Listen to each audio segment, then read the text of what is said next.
टौणी देवी के नज़दीक ऐतिहासिक शिव मंदिर बारी में 17 से 25 अप्रैल तक शिव पुराण कथा की गंगा बहेगी। कथा का व्याख्यान पंडित अंकुश शर्मा पलासना वाले कर रहे हैं। वीरवार को एक भव्य कलश यात्रा का आयोजन कर पंडित अंकुश शर्मा का अभिनंदन किया गया। इस दौरान शोभा यात्रा में मुरली मनोहर तथा पावन ग्रंथ को सनातन पद्धति से शिव मंदिर बारी में 7 दिनों के लिए पावन स्थान दिया गया। कार्यक्रम का आयोजन शिव मंदिर महिला कमेटी बारी मंदिर द्वारा किया जा रहा है, जिसमें शिव मंदिर कमेटी एवं समस्त ग्रामीण सहयोग कर रहे हैं। वीरवार को कथा का शुभारंभ करने से पूर्व कई अनुष्ठान पूर्ण किए गए। पंडित अंकुश शर्मा ने कहा कि आज के भौतिक युग में हमारे सनातन ग्रंथ एवं पुराण हमारा मार्गदर्शन करने में सक्षम है। उन्होंने कहा कि भगवत चरणों में बिताया वक्त कई पापों को दूर कर देता है। बोलिए सनातन धर्म की। जितने आप सीधे बैठेंगे उतनी कथा में गहराई में जाने का प्रयत्न करेंगे। अगर आप, क्योंकि श्रोता के ऊपर निर्भर है कि वो कितना लेना चाहते हैं वक्ता से, ना, क्योंकि आपने हमें बुलाया है 9 दिन तक हम तो कथा सुनाएंगे, लेकिन अगर आप चाहते हैं कि हम शिव महापुराण की कथा को सुन करके हमारा कल्याण हो और ज्यादा से ज्यादा ज्ञान हमें प्राप्त हो, तो ये श्रोता के ऊपर निर्भर है।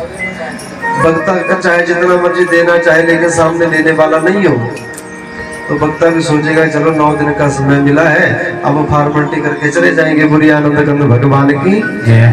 इसलिए कथा में जितना हो सके शांति बनाए रखना है और ज्यादा से ज्यादा बस यही प्रयत्न करना है कि ठाकुर जी के चरणों में ध्यान लगा रहे, क्योंकि बार बार बोलना भी अच्छा नहीं लगता। अगर मैं बार बार आपको बोलूंगा तो आप कहेंगे कि पंडित जी हमें पता नहीं क्यों बोल रहे हैं ना, बुरे बाकी भेरी लाल की।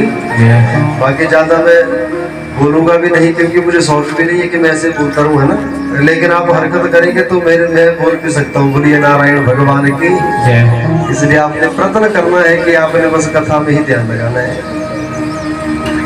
तो सोनक जी से जाकर के प्रश्न किया कि महाराज मुझे लग रहा है कि आयु में आप मेरे से बहुत बड़े हैं, लेकिन फिर भी आपने मुझे प्रणाम किया, कारण क्या है? तो बंधु जैसे ही ये प्रश्न किया तो सोनक जी ने बड़ा सुंदर उत्तर दिया है। सोनक जी ने उत्तर दिया, कहा कि देखिए सूत जी महाराज, शास्त्र कहते हैं कि धन वृद्धा बल वृद्धा आयु वृद्धा तथैव च ते सर्वे अपि ज्ञान वृद्धा किंकिरः शिष्यः किंकिरः। कि कुछ लोग आयु में बड़े होते हैं, कुछ लोग बल में भी बड़े हो जाते हैं और कदाचित जो है कुछ लोग धन में भी बड़े हो जाते हैं। लेकिन जो मनुष्य ज्ञान में बड़ा होता है वो सबके लिए आदरणीय बताया गया है, पूजनीय बताया गया है। इसलिए सूत जी महाराज, भले ही आप आयु में हमसे छोटे हो लेकिन ज्ञान में बहुत बड़े हैं, और आपका जो ज्ञान है वो हमारे अंधकार को मिटाने के लिए एक नहीं बल्कि करोड़ों सूर्यों के समान है। इसलिए हमने आपके ज्ञान को प्रणाम किया है। इसलिए आप जो हमें कोई ऐसी साधकर कथा सुनाने की कृपा करें, कोई ऐसी कथा जिसमें भक्ति ज्ञान वैराग्य तीनों का समन्वय हो, अर्थात जिस कथा के सुनने से हमारे मन में भक्ति जागृत हो जाए, वैराग्य जागृत हो जाए, अर्थात त्याग की भावना हमारे जीवन में आना शुरू हो जाए। बोलिए नारायण भगवान की।